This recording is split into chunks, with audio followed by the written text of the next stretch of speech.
ನಾನೊಂದು 15-20 ವರ್ಷ ಹಿಂದೆ ಕಂಡಂಥ ಕನಸು ಒಂದು ದಾಸಪ್ಪ ಅನ್ನೋದೊಂದು ಸಿನಿಮಾ ಹೇಗಿತ್ತು 20 ವರ್ಷದ ಹಿಂದೆ ಊರುಗಳ ಹಳ್ಳಿಗಳಲ್ಲಿ ಹೆಂಗೆ ನಡೀತಿತ್ತು ಅನ್ನೋದನ್ನು ಇವತ್ತು ನಾವು ತೆರೆ ಮೇಲೆ ತೋರ್ಸೋಕ್ಕೆ ಟ್ರೈ ಮಾಡಿದ್ದೀವಿ. 90% ಟ್ರೈ ಮಾಡಿದ್ದೀವಿ. ಹಾಗಾಗಿ ಇದೇ ದಾಸಪ್ಪ ಕಣ್ಣಲ್ಲಿ ನೋಡಿದ್ದನ್ನು ಸ್ಕ್ರೀನ್ ಅಂತ ಇದ್ದೀನಿ. ಇದು ನಮ್ಮ ಸಿನಿಮಾದ ಒಂದು ಸಣ್ಣ ಕ್ಲೂ. ಕತೆ ಏನಪ್ಪ ಅಂತಂದರೆ, ಒಂದು ಊರಲ್ಲೇ ಒಬ್ಬ ದಾಸಪ್ಪ ಅಂತ ಇರ್ತಾನೆ. ಅವನದು ದಿನಚರಿಗಳು ಹೇಗಿರ್ತವೆ ಮತ್ತು ಅಕ್ಕಪಕ್ಕ ವಾಸ್ತವ ಹೇಗಿರುತ್ತೆ ಅಂತ ಅನ್ನೋದನ್ನು ಬೇಸಲ್ಲಿ ಇಟ್ಕೊಂಡು ಮಾಡಿದಂಥ ಒಂದು ಕತೆ. ಇದರಲ್ಲಿ ಒಂದಷ್ಟು ನ್ಯಾಯ, ಪಂಚಾಯಿತಿ ಮತ್ತು ಹಳ್ಳಿಲಿ ನಡೆಯುವಂಥ ಒಂದು ಎಲೆಕ್ಷನ್ ಇರ್ಬೋದು, ಮತ್ತು ಒಬ್ಬ ಕುಡುಕ ಇದ್ದರೆ ಯಾವ ಥರ ಕ್ವಾಟ್ಲೆಗೆ ಹೋಗ್ತಿರ್ತಾನೆ, ಇದನ್ನೆಲ್ಲ ಇಟ್ಕೊಂಡು ಆಧರಿಸಿ ಮಾಡಿರುವಂಥ ಚಿತ್ರ. ಆ ಥರ ಏನಿರಲಿಲ್ಲ. ಬಟ್ ನಾವು ಸುಮ್ಮನೆ ಏನೋ ಒಂದು ತಮ್ಮಣ್ಣವ್ರನ್ನ ಮೈಂಡಲ್ಲಿ ಇಟ್ಕೊಂಡು ಒಂದು ಸಿನಿಮಾ ಮಾಡಬೇಕು ಅಂತ ಅಂದ್ಕೊಂಡಿದ್ವಿ. ಅವಾಗ ಅವ್ನು ದಾಸಪ್ಪ ಅಂತ ಮಾಡೋದು ಚೆನ್ನಾಗಿರುತ್ತೆ ಅಂತ ಪ್ಲಾನ್ ಮಾಡಿದ್ದಷ್ಟೇ.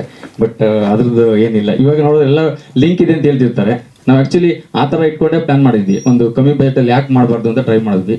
ವಿತೌಟ್ ಸಾಂಗ್ಸು, ಫೈಟು ಒಂದು ಮೂವಿ ಮಾಡೋಕ್ಕೆ ಪ್ರಯತ್ನ ಮಾಡಿದ್ದೀನಿ ಅಷ್ಟೇ. ನಮ್ಮೂರು ಅಂತಲ್ಲ, ನಮ್ಮ ಅಕ್ಕಪಕ್ಕ ಊರುಗಳೆಲ್ಲ ಊರು ನಡೆದಿರುವಂಥ ಒಂದು ಘಟನೆ. ಅಂದರೆ ಬೇಸಿಕಲಿ ನಾನು ಹುಟ್ಟಿದ್ದು ಬೆಳೆದಿದ್ದೆಲ್ಲ ಮಂಡ್ಯ. ಆ ಕಡೆ ಆಡು ಭಾಷೆಯಲ್ಲಿ ಹೆಂಗಿರುತ್ತೆ ಅನ್ನೋದನ್ನು ಇಟ್ಕೊಂಡು ಒಂದು ಕತೆ ಮಾಡಿದ್ದೀನಿ ಅಷ್ಟೇ. ಸರ್, ಇವಾಗ ಶೂಟಿಂಗ್ ಸ್ಟಾರ್ಟ್ ಆಗಿ ಒಂದು 2-3 ಇಯರ್ಸ್ ಹಿಂದೆ ಸ್ಟಾರ್ಟ್ ಆಗಿದ್ದು. ಬಟ್ ಮಧ್ಯ ಕೋವಿಡ್ ಆಯಿತು. ಫಸ್ಟ್ ಶೆಡ್ಯೂಲ್ ಕೋವಿಡ್ ಮುಂಚೆ ಮಾಡಿದ್ವಿ, ಸೆಕೆಂಡ್ ಶೆಡ್ಯೂಲ್ ಕೋವಿಡ್ ಆದ್ಮೇಲೆ ಮಾಡಿದ್ವಿ, 3ನೇ ಶೆಡ್ಯೂಲ್ ತೊಗೊಂಬಂದು ಈಗ ಲಾಂಚ್ ಮಾಡಿದ್ದೀವಿ. ಮಂಡ್ಯ, ಮದ್ದೂರು, ಚನ್ನಪಟ್ಟಣ ಮತ್ತು ನಮ್ಮೂರು ಕೀಲಾರ, ಈ 4 ಹಳ್ಳಿಗಳೇ ಇಟ್ಕೊಂಡು ಕತೆ ಮಾಡಿದ್ವಿ, ಸ್ಟೋರಿ ಮಾಡಿ. ಏನಿಲ್ಲ, ಆ ಥರ ಏನಿಲ್ಲ. ಒಬ್ಬ ದಾಸಪ್ಪ ಅಂದ್ರೆ ಹೆಂಗಿರ್ತಾನೆ ಅಂತ ಒಂದು ಸ್ವಲ್ಪ ತೋರಿಸಿದ್ದೀವಿ. ಬಟ್ ಅವ್ರ ಮನೇಲಿ ನಡೆಯುವಂಥ ಒಂದು ಇನ್ಸಿಡೆಂಟ್ ಕತೆಗಳು ಇಟ್ಕೊಂಡು ಮಾಡಿದ್ದೀನಿ ಅಷ್ಟೇ. ಮೇನ್ ದಾಸಪ್ಪ ಅಂತ ಸುಮ್ಮನೆ ಟೈಟ್ಲ್ ಇಟ್ಟಿವಲ್ಲ, ಹಾಗಾಗಿ ದಾಸಪ್ಪ ಯಾವ ರೀತಿ ಅವ್ರದ್ದು ದಿನಚರಿಗಳು ಹೇಗಿರುತ್ತೆ ಮತ್ತು ಅವ್ರ ಮೇಲೆ ಸಂಸಾರ ಹೇಗಿರುತ್ತೆ ಅನ್ನೋದನ್ನು ತೋರ್ಸೋಕ್ಕೆ ಟ್ರೈ ಮಾಡಿದ್ದೀನಿ ಅಷ್ಟೇ. ಪರಂಪರೆ ಎಲ್ಲ ತೋರ್ಸೋಕ್ಕೆ ಟ್ರೈ ಮಾಡಿಲ್ಲ. ಸುಮ್ಮನೆ ಒಂದು ಹಳ್ಳಿಯಲ್ಲಿ ಒಬ್ಬ ದಾಸಪ್ಪ ಅಂದ್ರೆ ಯಾವ ಥರ ಇರ್ತಾನೆ ಅಷ್ಟೇ ತೋರಿಸಿದ್ದೀವಿ. ತುಂಬ ಅವ್ರದ್ದು ಪರಂಪರೆ ಎಲ್ಲ ಇದು ಮಾಡೋಕ್ಕೆ ಹೋಗಿಲ್ಲ.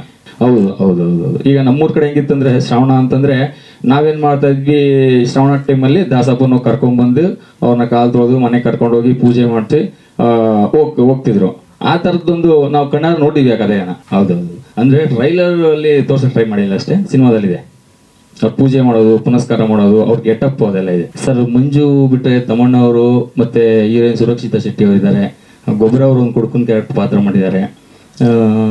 ಅಂಜನಾ ಗಿರೀಶ್ ಅವರಿದ್ದಾರೆ, ಅವ್ರು ಇವತ್ತು ಬಂದಿಲ್ಲ. ಮತ್ತು ಇವರು ನಮ್ಮ ಪ್ರೊಡ್ಯೂಸರ್ ಕಮ್ ಆ್ಯಕ್ಟ್ ಮಾಡಿದ್ದಾರೆ, ಇವರು ಕೂಡ ಒಂದು ಸ್ವಲ್ಪ. ಹಾಗಾಗಿ ಇಷ್ಟು ಜನ ಆರ್ಟಿಸ್ಟ್ಗಳು ಮೇನ್ ಆರ್ಟಿಸ್ಟಾಗಿ ಮಾಡಿದ್ದಾರೆ.